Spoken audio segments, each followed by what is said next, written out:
Hey guys, welcome back to my channel. As promised, here's a video showing how I styled my hair after I dyed it purple. I'm going to be finger coiling my hair using As I Am's Twist Defining Cream and the OGX Coconut Curls Mousse.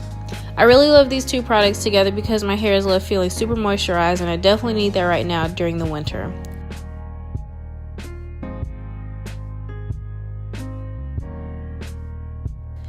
To finger coil, you'll want to have your hair super slippery, so a spray bottle to keep the hair from drying out is helpful.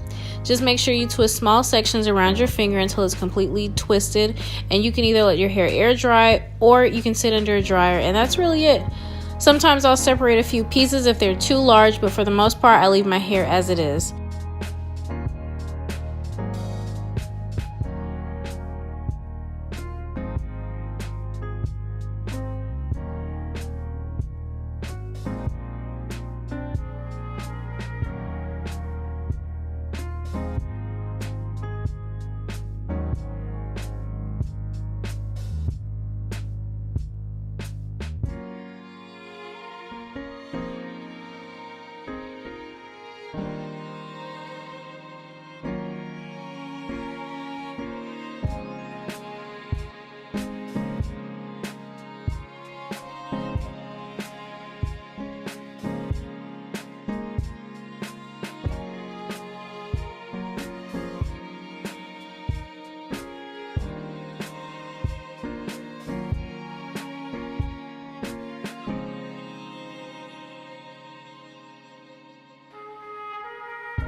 I really hope you guys enjoyed my video, and I look forward to posting my next one. Make sure you hit the like button and subscribe and hit the notification bell, and I'll see you guys next time.